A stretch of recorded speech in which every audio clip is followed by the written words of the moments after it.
दोस्तों, इतिहास गवाह है, जब जब कोई महाशक्ति खुद को दुनिया का इकलौता सिकंदर समझने की भूल करती है, तब तब पर्दे के पीछे से कुछ ऐसी ताकतें उभरती हैं जो पूरी बिसात ही पलट देती हैं।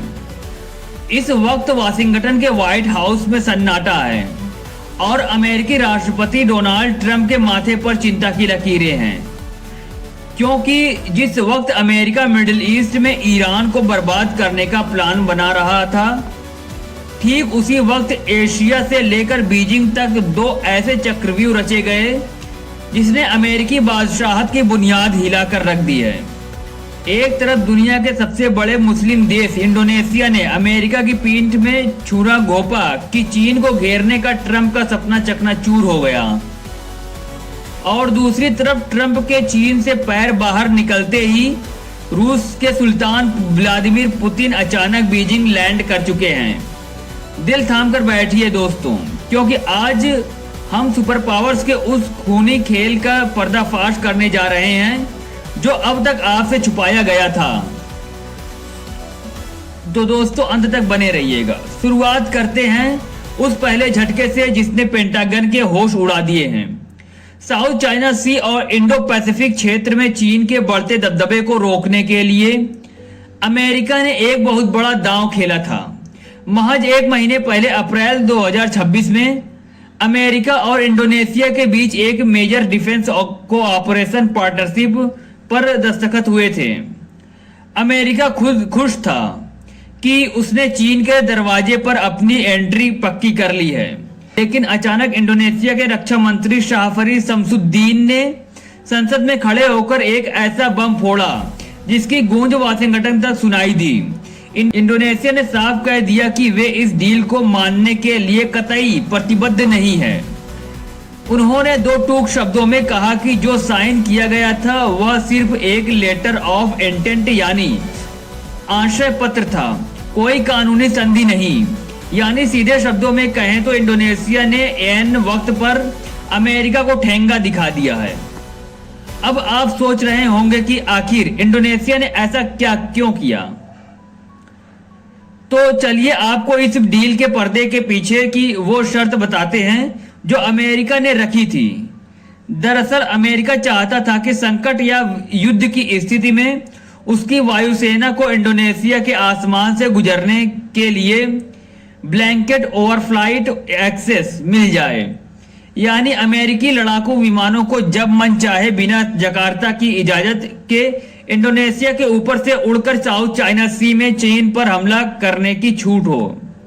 लेकिन इंडोनेशिया के विदेश मंत्रालय ने अपनी ही सरकार को चेतावनी दे दी कि अगर अमेरिकी सेना को यह खुली छूट दी गई तो इंडोनेशिया न चाहते हुए भी अमेरिकी और चीन की इस खूनी जंग में पिस जाएगा।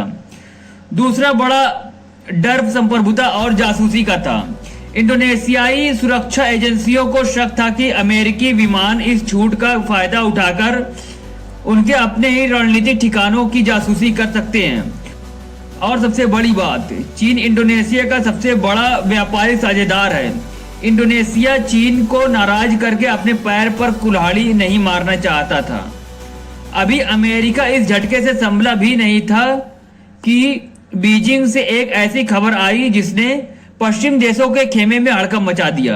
अमेरिकी राष्ट्रपति डोनाल्ड ट्रंप का चीन दौरा जैसे ही खत्म हुआ, उनके जाते ही रूस के राष्ट्रपति व्लादिमीर पुतिन अचानक बीजिंग पहुंच गए। यह टाइमिंग कोई इत्तेफाक नहीं है दोस्तों, यह एक सोची समझी रणनीति की चाल है। सूत्रों के मुताबिक पुतिन खुद सीधे जिनपिंग से यह जानने पहुंचे हैं कि आखिर ट्रंप उनके साथ क्या खिचड़ी पकाकर गए हैं। अमेरिका चीन को तोड़ने के लिए क्या नया पासा फेंक रहा है। चीनी विदेश मंत्रालय ने खुलेआम ऐलान कर दिया है कि इस मुलाकात के बाद रूस और चीन के रिश्ते एक नए और बेहद खतरनाक स्तर पर पहुंच जाएंगे। सोचिए, एक तरफ यूरोप में 4 साल से रूस यूक्रेन युद्ध चल रहा है, उस पर अनगिनत पश्चिमी प्रतिबंध लगे हैं। ऐसे में चीन रूस के लिए सबसे बड़ा आर्थिक और सैन्य सहारा बनकर उभरा है। दोनों का दुश्मन एक ही है, अमेरिका, और अब ये दोनों मिलकर दुनिया को सीधे चुनौती दे रहे हैं। इस महा मीटिंग का सबसे बड़ा और घातक एजेंडा है power of Siberia 2 gas pipeline. अगर यह प्रोजेक्ट फाइनल हो गया तो रूस की गैस सीधे चीन पहुंचेगी और यूरोप पर रूस की निर्भरता हमेशा के लिए खत्म हो जाएगी। यानी अमेरिका के आर्थिक प्रतिबंध कबाड़ बन जाएंगे। इतना ही नहीं, सबसे बड़ा धमाका ग्लोबल करेंसी सिस्टम पर होने जा रहा है। दावा है कि पुतिन और जिनपिंग मिलकर अंतरराष्ट्रीय व्यापार से डॉलर के दबदबे को उखाड़ फेंकने के लिए एक नई करेंसी ब्लॉक की नींव रख रहे हैं। यह सीधे तौर पर अमेरिकी साम्राज्य की छाती पर वार है। निष्कर्ष बिल्कुल साफ है दोस्तों, अमेरिका इस वक्त चौतरफा घिर चुका है। मिडिल ईस्ट में वह ईरान से उलझा है, एशिया में इंडोनेशिया ने उसे बड़ा झटका दे दिया है और बीजिंग में पुतिन जिनपिंग की जोड़ी ने एक ऐसा नया सुपर ब्लॉक खड़ा कर दिया है जो वाशिंगटन की बादशाहत को सीधे खत्म करने की ताकत रखता है। दुनिया अब एक नए और बेहद खतरनाक कोल्ड वार की तरफ बढ़ चुकी है, जहां असली बास कौन होगा इसका फैसला बारूद की गूंज से होने वाला है। तो दोस्तों, आपको क्या लगता है, क्या रूस और चीन मिलकर सच में अमेरिका की बादशाहत को हमेशा के लिए खत्म कर देंगे, या इंडोनेशिया का यह यू टर्न ट्रंप को कोई नया और खतरनाक कदम उठाने पर मजबूर करेगा? अपनी राय कमेंट बॉक्स में जरूर ठोकिएगा। वीडियो धांसू लगी हो तो इसे लाइक करें, शेयर करें और हमारे चैनल को सब्सक्राइब करना बिल्कुल भी ना भूलें। मिलते हैं ऐसे ही किसी दूसरे अपडेट में, तब तक के लिए जय हिंद, वंदे मातरम।